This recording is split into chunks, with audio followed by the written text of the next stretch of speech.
जय श्री राम, जय श्री बालाजी महाराज। पूजा बंधन में कैसे आती है? क्या कोई व्यक्ति हमारी पूजा को भी बंधन में कर सकता है? हम जो पूजा करते हैं अपने इष्ट आराध्य की, तो वो बंधित कैसे हो सकती है?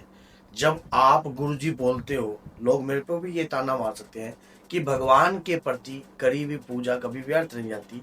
तो हमारी पूजा हम जो करते हैं अपने इष्ट, अपने आराध्या के प्रति, वो कैसे बंधन में हो सकती है? तो सारी जानकारी आज आपको इस वीडियो में प्राप्त हो जाएगी और वीडियो के एंड तक बने रहना, जिससे आपको हर प्रकार की नॉलेज मिल सके। और वीडियो अगर अच्छी लगती है तो चैनल को सब्सक्राइब करें और 10 लोगों तक इस वीडियो को जरूर शेयर करें, ताकि वो भी इस व्यक्ति इस वीडियो का फायदा उठा सके। देखिए, पूजा का बंधन होना एक अचंभे की बात है कि हमारी पूजा को कैसे बांधा जा सकता है। भगवान के प्रति जो प्रतिदिन पूजा हम कर रहे हैं, क्या वो बांधे किस प्रकार से जा सकती है? देखिए, कुछ कार्य ऐसे होते हैं जो हमें पता नहीं होते, उस शक्तियों के तहत इस पर बंधन लगाया जाता है। कौन लगाता है बंधन? कैसे लगाया जाता है बंधन? मान लीजिए आप जो अपने देवता के निर्मित कार्य करते हो, या कोई भी ऐसा कार्य करते हो जिससे आपके देवता फलीभूत हो, आपके देवता की कृपा आपके ऊपर आती है और आप फलीभूत होते हैं, तो उस देवता को वचनबंद कर दिया जाता है, जिससे आपकी जो बुद्धि है विचलित हो सके। अब मान लो आपके ऊपर कोई व्यक्ति तंत्र कर रहा है, कोई व्यक्ति आपके ऊपर, आपके परिवार के ऊपर क्रिया करने का प्रयास कर रहा है, तो सबसे पहला टारगेट उसका क्या होगा? आपकी भक्ति, पूजा पाठ से आपको विचलित करना। अगर कहीं ना कहीं आप पूजा पाठ नित्य नियम से करते रहोगे, तो उस व्यक्ति की दाल गलने वाली नहीं है। ना वो अपनी कार्यवाही आपके घर पर कर पाएगा, ना आपके ऊपर कर पाएगा।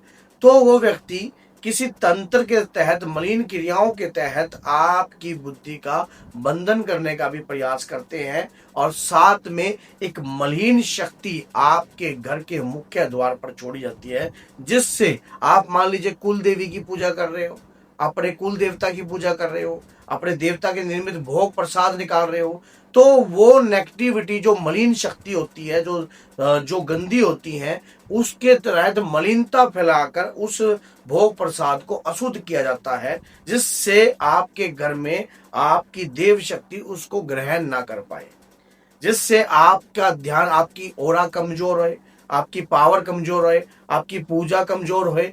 फिर उससे क्या होता है कि आप पूजा तो करते हो, लेकिन पूजा का फल आपको प्राप्त नहीं होता। अब मान लीजिए किसी ने अपने खेत के अंदर जो है पितरों का स्थान बना दिया, वहां पर पितरों का स्थान बनाया, पितरों के निर्मित बनाया।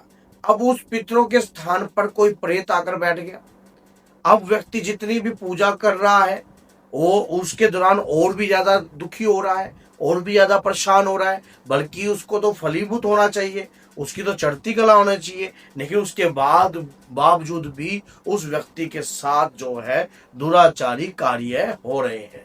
जब इस प्रकार की स्थिति हमारे साथ होने लग जाती है, या इस प्रकार की दिक्कत समस्या हमारे साथ होने लग जाती है, तो एक बात जीवन में याद रखना, जब कभी भी कोई व्यक्ति ऐसा कार्य करता है, तो हमें तुरंत समझना चाहिए कि मैम, भगवान की पूजा तो हम कर रहे हैं, लेकिन उसके बावजूद भी हम तंग हो रहे हैं, तो कोई ना कोई कार्य जरूर है, या तो हमारी पूजा का बंधन किया है। पहले कई भक्तों के साथ तो ऐसा देखा जाता है, वो पहले पूजा करते थे, उनका मन लगता था, अब बिल्कुल भी पूजा करने का मन नहीं लगता। अब जो है भक्ति, पूजा पाठ बिल्कुल भी हमें पसंद नहीं आती। अंतर मन से हमारी ऊर्जा जो है बिल्कुल भी रास नहीं आती कि हम पूजा पाठ करें। ऐसी स्थिति में हमें कुछ बातों को नोट करना चाहिए कि हमारा मन क्यों नहीं कर रहा, किस प्रकार से नहीं कर रहा। कुछ गंदी शक्ति हमारी बुद्धि पर बिठाई जाती है, हमारी बुद्धि को घुमाया जाता है, ताकि हमारा ध्यान ही ना लग पाए, पूजा पाठ के अंदर ना लग पाए, किसी प्रकार से हम सोच ना पाए भक्ति पूजा पाठ के प्रति।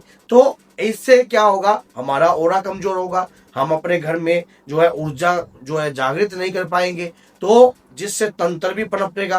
तंत्र करने वाला व्यक्ति भी ऐसा कार्य करता है, तो वो पहले आपकी पूजा को टारगेट लेता है।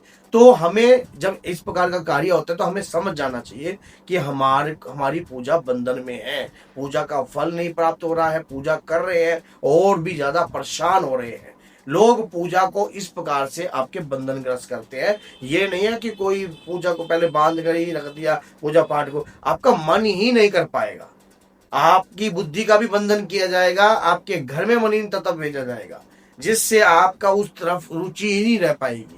जब रुचि नहीं रह पाएगी, अब कई भक्तों के साथ तो ऐसा होता है कि उन्हें कितना भी समझाने की कोशिश करें कि भैया आप ये सामान लेकर ये क्रिया कर रोज अपना प्रतिदिन ये काम करना, तो कहेंगे पता नहीं जी मेरा तो दिमाग ही नहीं काम करता, मेरे को तो समझ में नहीं आती आपने बोला क्या है, मुझे नहीं पता, इसको रिकॉर्ड करके भेज दो। मेरे पास जब फोन आते हैं तो इस प्रकार के कई भक्त करते हैं, तो इसका मतलब स्पष्ट तौर पर है कि आपकी पूजा बंधनग्रस्त है, आपकी पूजा को बांधा गया है। और जब आपकी पूजा बंद रही है तो आपकी बुद्धि जो है काम नहीं कर रही उस प्रकार से जिस प्रकार से करनी चाहिए। जब बुद्धि का ही बंधन हो गया तो बुद्धि काम ही नहीं कर पा रही है। ऐसी स्थिति के अंदर हमें थोड़ा सा पेशेंस रखना चाहिए और इस चीज को सोच कर समझ कर कार्य करना चाहिए। अगर आपको लगे, जब भी कभी आपको लगे आपकी पूजा बंधन में है, एक कार्य करना स्टार्ट कर दीजिए। आप किसी भी हनुमान मंदिर में जाइए, वहां पर अपने ऊपर से 1 पान का पत्ता, 2 मोटी इलायची, 7 लौंग, 5 काली मिर्च, 10 रुपए की दरखास्त अपने ऊपर से 7 दफे उतारा कर आप हनुमान जी के आगे कपूर के साथ जो है प्रज्वलित कर दीजिए और ये कहिए कि जो भी मेरे साथ हो रहा है या जो भी किसी भी कारणवश मेरे साथ ये चीज की है, तो हे बालाजी महाराज आज मुझे उसका पता लगना चाहिए कि ऐसा क्यों हो रहा है। मेरा पूजा करने में अब मन नहीं लग रहा है, मेरा नहीं, मेरा पहले इतना दिल लगता था पूजा करने में, अब मेरा ध्यान ही नहीं जाता है पूजा की तरफ, अब मेरा ध्यान ही गलत चीजों की तरफ जाता है, दिमाग काम नहीं करता है, सोचता कुछ और हूँ, होता कुछ और है। ऐसी स्थिति एक बार नहीं कई बार मेरे साथ हो गई है, तो ऐसा क्यों हो रहा है मेरे साथ। जब इस प्रकार की बात आप सोचने लग जाओगे और सोचकर फिर आप कभी इसके बारे में जानने की कोशिश करना कि ऐसा क्यों हो रहा है आपके साथ, कोई तो शक्ति है जो आपको बंधनग्रस्त कर रही है, जो आपको मलिन कर रही है। ऐसी स्थिति के अंदर हमें सोचना चाहिए कि ऐसा क्यों हो रहा है हमारे साथ, तो हमें तुरंत एक्शन लेना चाहिए। अब अगर आपको तब भी समझ में नहीं आता तो आप हमारे पास भी आ सकते हो, दरबार लगता है, अभी नवरात्रि में भी दरबार चलेगा, तो मेहंदीपुर बालाजी भी लगता है।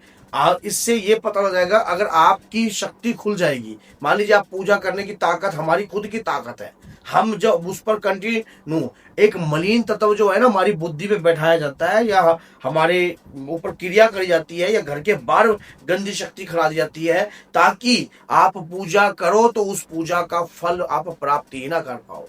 जब पूजा का फल आप प्राप्त नहीं कर पाते तो उसका फल आपको प्राप्त नहीं होता, तब जाकर ये नेगेटिविटी आपके ऊपर हैवी होती है, तब जाकर तंत्र आपके ऊपर पनपने लगता है।